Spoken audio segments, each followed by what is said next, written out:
Hey everyone, Alex from cnc-o-rama here, and today I wanted to talk about doing a bar pull with the sub spindle on this machine, the SL25 ASY from Samsung. I think this machine is from around 2014. Since this machine was made, Samsung has rebranded and they just go by SMEC Machine Tools. This has the Fanuc series OITD control on here. And one of the unique things about this control is it runs two programs simultaneously. So this is called a two-path machine where head one is controlling all the axes except the B axis, which is the forward and backward motion of the sub spindle. So we'll go through how to program this because it's a little tricky. So you can see if we look a little closer at the controller, there's actually two programs here and they run simultaneously. So every time you hit cycle start, both of these programs run at the same time, and it can be chaos if you're not prepared. So before we talk about how to program the sub spindle, I want to first talk about how we normally run a program. So I mentioned before that the program controlling the main spindle cannot have any B moves in it. So if you have a program and it has anything with a B in it, you have to go through and delete these. And then I'll have one more at the very end of my program.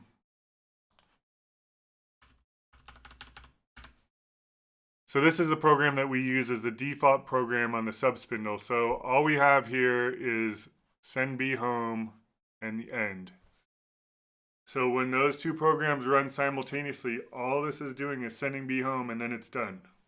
In most cases, B is already at the home position when you're going to start a program, so it's really more of a safety code at that point. Before we get into the program, let's talk about how we're going to set up the machine. So the B axis has its own work offset. And if you go into the work offsets page, you're not going to see the B initially, but if you hit the main sub button on the control, then you'll be able to access the B offsets. So what we want to do is insert our bar into the sub spindle first, and then use that to slide it into position where we want the front of our stock relative to the main spindle. So now that we're viewing the work offsets for our B axis and we're happy with our position, we're going to type B0 measure, and that should set our B0 position. So that work offset only applies to B, so you'll want to take one of your other tools and touch off your work offset the way you normally would. So usually I'll turn on the spindle at 1000 RPMs and just bring the tool till it cuts a very small chip off the face of the part, and then do Z0 measure.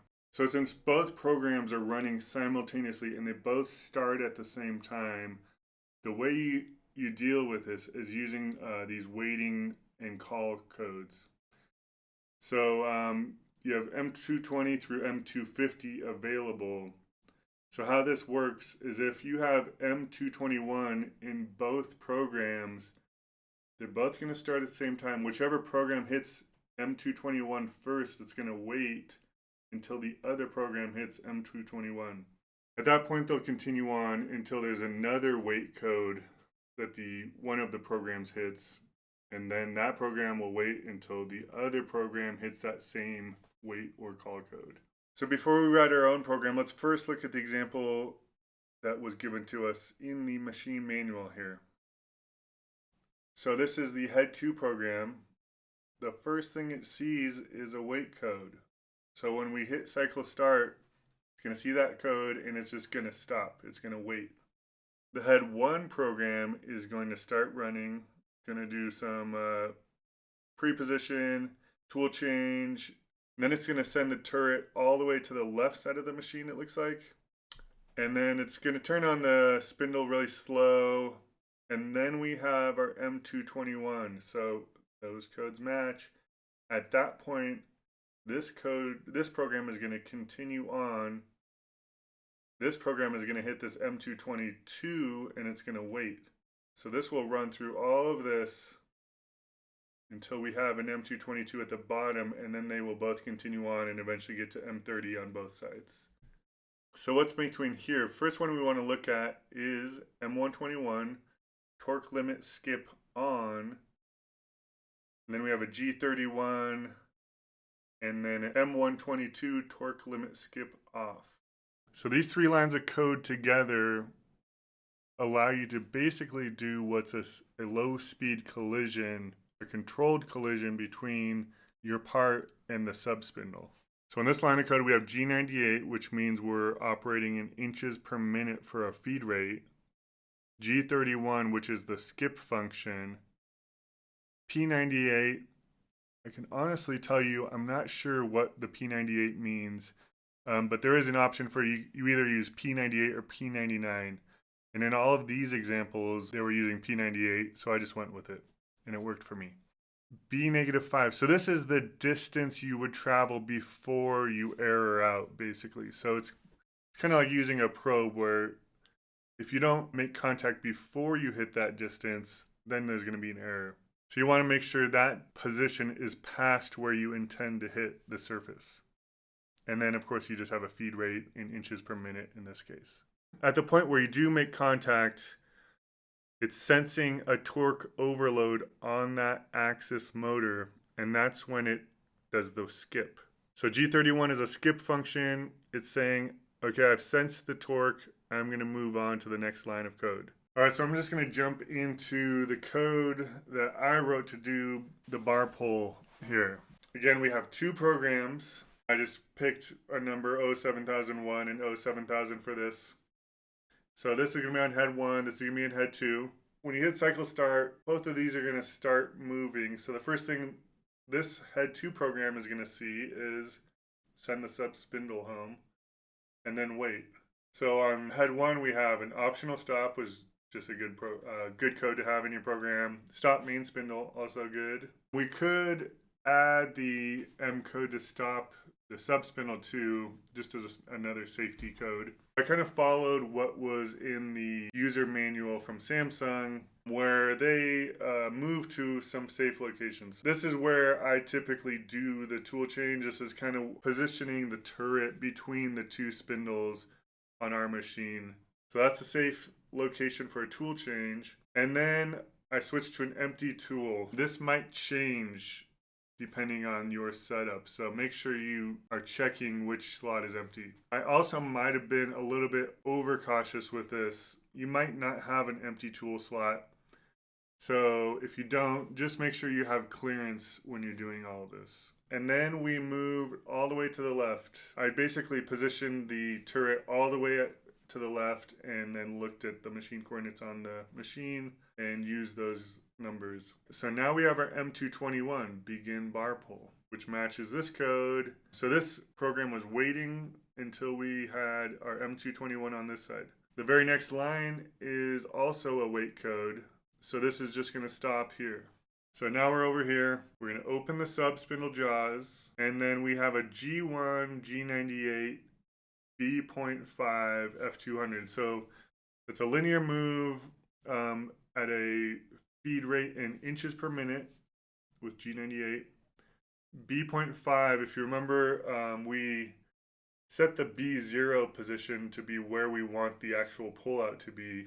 So this is actually going to be a little ways in front of where that pullout is going to be. So M121, these are the three lines of code we talked about. Activate torque limit. G98, that's a redundant code in this case because we have it up here. But G1 is also active while we're here. Now we're moving to B-1.25. Again, this B move, you want to make sure that's past where you intend to make contact with your part. And then I have a feed rate of 6 inches per minute. We tried using a higher feed rate and it was giving us an error. So after playing around with it for a while, a feed rate of 6 worked in our case. M122, deactivate the torque limit. So we moved past this. We're closing the sub jaws to grab onto our part. Open the main jaws to release the part from the main jaws. And then we're going to linear move to B0, which is that position where we want it. Now we're going to do M10 to close the main jaws, M111 to open the sub jaws, and then we're just going to send B home, and that's our wait code. So now we're activating, telling this program it can continue on. Now both programs are going to continue on. This program on head 2 is going to hit its M30.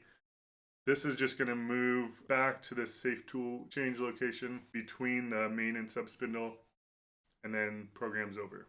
All right, you thought we were done, but we're actually not, because there's more to talk about here. So here's our head one program that we've gone over.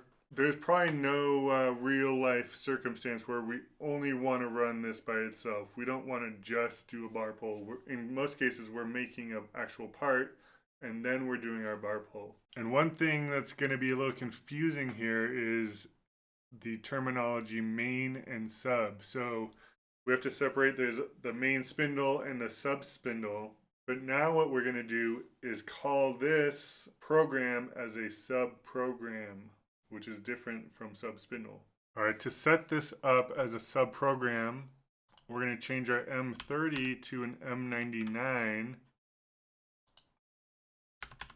And what that's going to do is return to main program.